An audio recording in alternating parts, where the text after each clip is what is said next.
quickly video. Okay, now show us. Do you need things? No, no. I've always thought of blank as the most profound technology we're currently working on. More profound than fire or electricity or anything that we've done in the past. That's a quote from Sundar Pichai, the CEO of Alphabet, which is a company that runs Google. And that is a quote from a 60 Minutes interview he did in April 16, 2023. He's talking about artificial intelligence, which is defined by Webster's Dictionary as a branch of computer science dealing with the simulation of intelligent behavior in computers or the capability of a machine to imitate intelligent human behavior. So I have three major points I'm going to be going over. I'm going to be talking about the history of AI, how AI is currently used, and the ethics that concern AI. But first, why should you care about this? And you should care because AI is one of the fastest growing industries in the world right now. You look at this graph, this is 2021, and all the way up here is 2030. And I have another quote from Mark Cuban: artificial intelligence, deep learning, machine learning. Whatever you're doing, if you don't understand it, learn it, because otherwise you're going to be a dinosaur. And he said that on February 8th, 2021. So first, I'm going to start off with the history of AI. The most important thing here is the beginning. Alan Turing, who wrote a paper called Computing Machinery and Intelligence, and in that paper he asked the question, can machines think? Which then led to the development of Logic Theorist, which is a computer program that's now considered the first artificial intelligence. And then that led to the DSRPAI, the Dartmouth Summer Research Project of Artificial Intelligence. And this is where the term artificial intelligence was first used and where it's coined. So next we have the continuing progress of AI. Right after that, there was a lack of computing technology because computers could run commands but they couldn't store them. And this led to a period that we now refer to as the AI winter, which is when there was nearly no development in the field. But this was stopped thanks to a program that happened in Japan in the 1980s, where the Japanese government poured hundreds of millions of dollars into AI development, and this program is called the Fifth Generation Computer, where they worked to advance the field of AI. However, after that, there was the second AI winter, which was another lack of progress in the field, until there was a landmark called Deep Blue, which is a computer made by IBM. And Deep Blue is notable because it beat the best human chess player on Earth and showed that artificial intelligence had already surpassed humans in some areas. And that brings us to the present day, where we have technologies like Siri. How is AI currently used? So as I said, Siri is a big example. Nearly everyone in America at least has an iPhone or uses some sort of smartphone. And Androids have a similar service. I know Google phones have a similar service. Nearly every computer, iPhone now has a voice assistant, which is a form of artificial intelligence. We also have social media, where artificial intelligence is used to collect data on users to determine what advertisements they're given. And we have chatbots now, which are a relatively new thing or came to prominence relatively recently. And most notable example is ChatGPT, which many people use to write essays for school. And then we have machine learning, which is the process of teaching a machine how to think like a human can. Well, this is still an ongoing program, so we haven't really made full progress in machine learning, but it is something we're working towards. So then, how is AI impacting our lives? And I think one of the most important things to note is that there's a lot of fear around AI. A lot of people are worried, will AI take my job? Will AI kill us all? And that's not something you need to be worried about right now.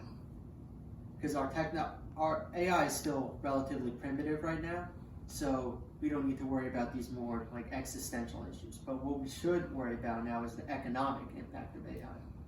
So it's estimated by the World Economic Forum that AI will replace 82 million jobs by 2025, but they also estimated that AI will create 97 million jobs. So AI is a net benefit for job creation.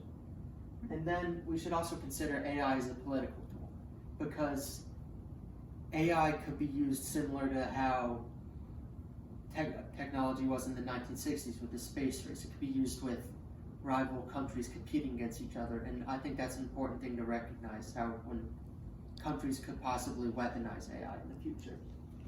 So then that leads us to the ethics of AI. We need to know if AI becomes used as a weapon in the future, we need to set strict ethical guidelines.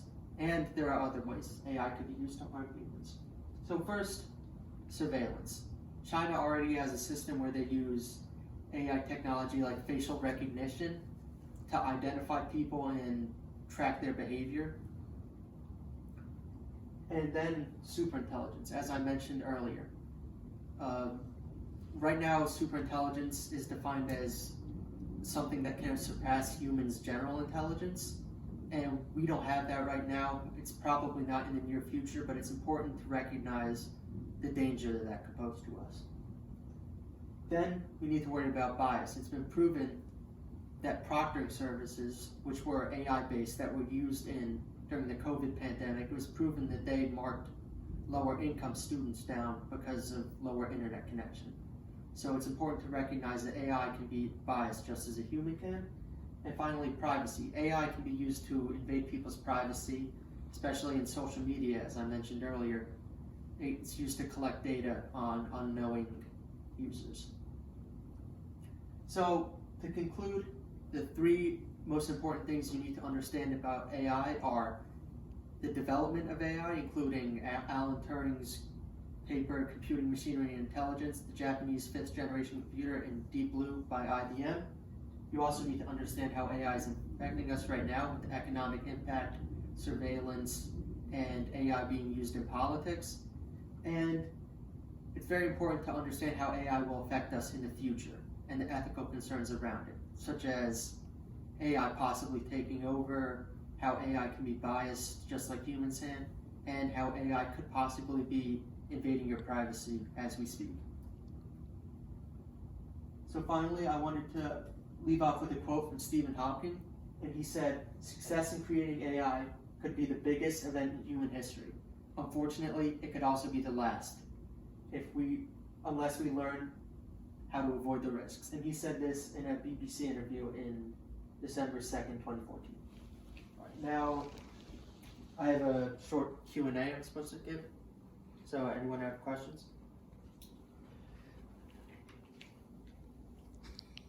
Yes, I do. What's your question, Ed? I would like to know about, you said that AI is going to actually create more jobs? Yeah. How is that possible? Well, because you need people who are going to maintain AI. It's kind of crazy. We could be the ones who end up working for AI rather than the other way around. You mean your boss could be It's possible. you just take orders? Yeah. I tried giving it ChatGPT a chemistry question once, like an advanced one, and it got it wrong. Is it stupid? Well, it's not perfect, just like anything.